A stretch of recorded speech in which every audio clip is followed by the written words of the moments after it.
Hello Capricorn, Sun, Moon, Rising, and Venus signs. Kamusta kayo? Sana po nasa mabuti kayo ang kalagayan. Welcome back po sa Star Tarot. At kung bago kayo rito, welcome din po kayo. Please subscribe, like, share my videos, and leave me a comment po kung naka-resonate kayo. Thank you. So tingnan natin. Una mensahe ninyo would be your situation. So maganda. Busy.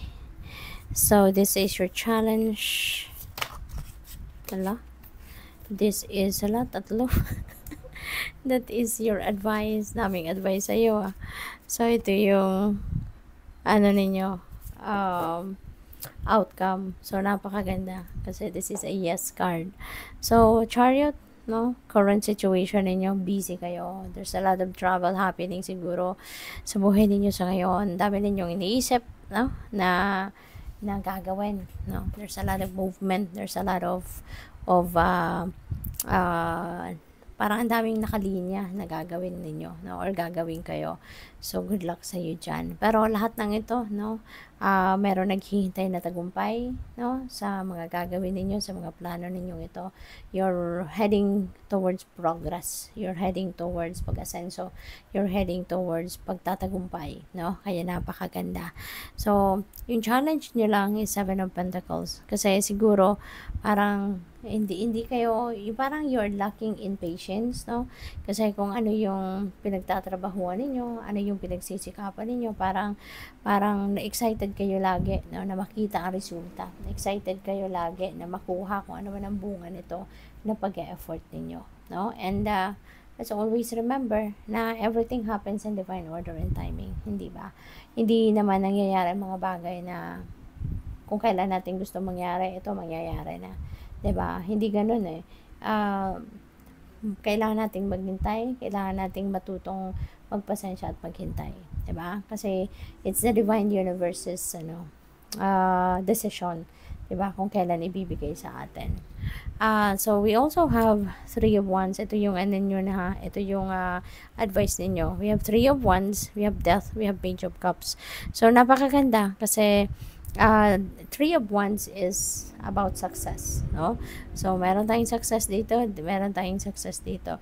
Kasi napipick up ko dito, meron na kayong mga ginawa talaga. No? Marami na kayong ginawang bagay, marami na kayong pinagtuunan ng pansin, marami na kayong, kumbaga, effort na ginawa towards something.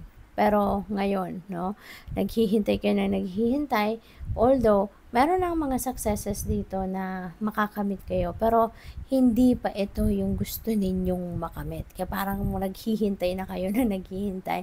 But at least there are small successes na paparating na. Now, meron na kayong konti-konting makukuha na makikita nyo na maaaninag nyo na oh yeah, diba? There is a big one coming in for sure. Kasi yung mga maliliit na successes na makukuha ninyo sa ngayon, ito na, manifestation na yan, kumbaga, or heads up na yan sa inyo ng universe na yung malaking tagumpay, yung malakihan tagumpay ay dadating. Kasi nakikita nyo na yung bunga, no, ng inyong pagsisikap, no, although ito pa lang yung mga maliliit, no, teeny tiny things pa lang ang nakikita ninyo sa ngayon or nakukuha ninyo na tagumpay, no, although ang hinahanap talaga ninyo yung big time, no, it will come pero hindi lang natin alam kung kailan, 'di ba? But at least, 'di ba, nakikita nyo na nagwo-work yung strategy ninyo or nagwo-work kung ano man yung mga ginawa ninyo, yung pinag-effortan ninyo. At ang mga yan, is going to change the course of your life. Mga successes na yan is going to change the course of your life. Maraming mababago na sa buhay ninyo. Marami na mababago sa takbo ng isip ninyo, sa perspective ninyo, sa mga plano ninyo. Kasi nakikita nyo na unti-unti, no, yung ganda ng ginawa ninyo. Nakikita nyo na yung bunga unti-unti, 'di ba? So dahan-dahan it will transform, no, your life. At sa Page of Cups, it's going to be exciting news na paparating sa inyo rito, no? Magagandang balita, and maybe that is something, no, na magpapakilig sa inyo kasi yun na nga, that could be balita regarding this small successes, no? And your outcome is the Mother Star, which is the Yes card. So pagpatuloy mo lang, no? kung ano, kasi nakikita mo na ngayon, nakukuha mo na yung mga small successes, no, sa buhay ninyo, unti-unti na lumalabas na, unti-unti na nagmamanifest na, unti-unti na nakikita mo na.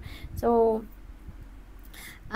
pagpatuloy mo lang, no? Pagpatuloy mo lang, continue to focus on that, continue to work on it, continue to persevere, continue to cultivate it, no? Kasi ibig sabihin nito na you are on the right track, no? You're on the right path.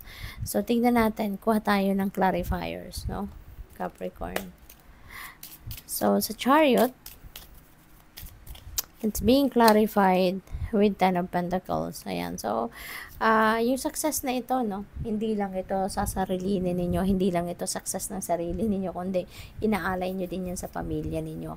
And maaari din, no, na because your family also have been very supportive sa'yo. Maybe your family also have been very, yung mga naka-back up sila lagi sa'yo. Kaya talagang mabilis din ang inyong pagtatagumpay kasi you have that family, no, that is very supportive of you, very encouraging of you, na laging nandiyan dyan. So, for the Seven of Pentacles, we have Knight of Pentacles. Ayan. So, may mga offers, no? May mga offers na nadadating sa'yo. Meron na mga offers na merong, kumbaga, tawag dito, pwede ninyong i-consider at pagplanuhan, no? Kailangan pagplanuhan.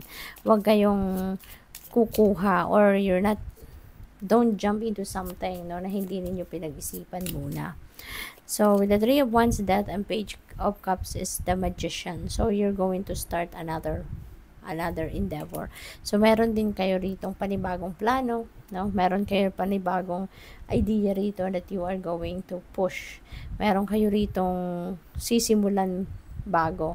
So, which is siguro may inspire kayo dito sa small successes na dumadating sa buhay ninyo. Mas lalo kayong gaganahan, mas lalo kayong may inspire, kaya maybe you are going to do an expansion, no? Baka magsisimula na kayo mag-expand. So, we have Nine of Swords. Yan. Nag-overthink kayo, Capricorn. Huwag na kayo mag-overthink. Okay? Huwag kayo mag-overthink. Focus na lang kayo doon. Maging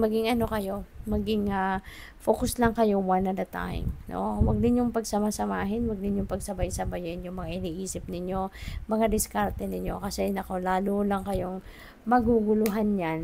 Diba? Maganda na yung takbo ng sitwasyon ninyo. Kaya wag ninyong sabayan ng overthinking and overanalyzing. Kasi mas sasabotage mo yung mga magagandang pangyayari na ito. No? So, unti-unti lang. Focus muna kayo. Ano priority ninyo? Dun muna kayo. Okay? Kung ano yung pinaka-priority ninyo, kung ano sa tingin mo ang dapat mong unahin, dun kayo.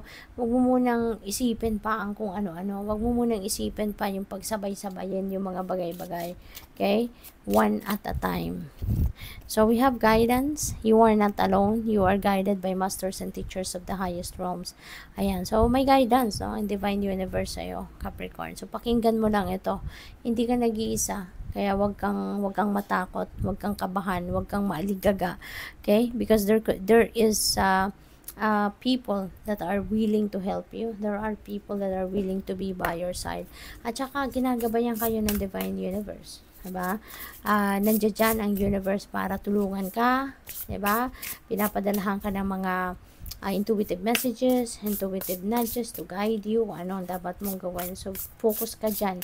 Huwag kang maniniwala, no, sa mga sinasabi sa iyo ng mga marites at marisol. Huwag kayong ma-distract. Centered. Ayan. So, ito ang kailangan mo. Okay? Be centered, no, sa kung ano ang goal mo. Okay? Focus. Huwag kayong ma-distract. Huwag kayong papadala sa mga kung ano-anong sul-sul sa inyo, instead of listening to the Marisol and the Marites, no? The people around you, listen to your intuition, okay? Because that's divine guidance. We have take a breather. Ayan, so ganito, nai-stress kayo, pahinga ka. No? Step back muna kayo sa kung anong mga pinoproblema ninyo, anong iniisip ninyo, mga ginagawa ninyo. Pahinga ka, saglit lang, okay? Mag-breathing exercises ka, mag-meditate ka, matulog ka, i-relax mo muna yung inyong katawan, i-relax mo ang inyong isipan para na mas maging productive ka, mas makapag-isip ka ng mabuti, mas maging malinaw ang isip mo. Okay? So, tingnan natin kung ano ang inyong final message. Final message ni Capricorn. Flying free. Ayan. So, wag mong hayaan na madistract ka ng ibang tao. Wag mong hayaan na pigilan ka. 'Di ba? Kasi baka merong mga nangaano sa'yo. Merong mga nagte-tempt sa'yo na, hindi, wag muna yan. Ito munang gawin mo. Ganito, ganyan. At baka, hindi mo alam kung anong purpose nila, hindi ba? Malay mo, sinasabotahe ka nila. 'Di ba? Kaya dapat, sundin mo kung ano yung gusto mo. No? Fly free, pwede mo silang pakinggan, pero not necessarily na sila ang susundin mo, 'di ba? Sundin mo ang sarili mo, okay? Be free to do whatever it is that you want to do na sa tingin mo makakabuti sa'yo, okay? Good luck. Thank you for watching. Love and light. Namaste.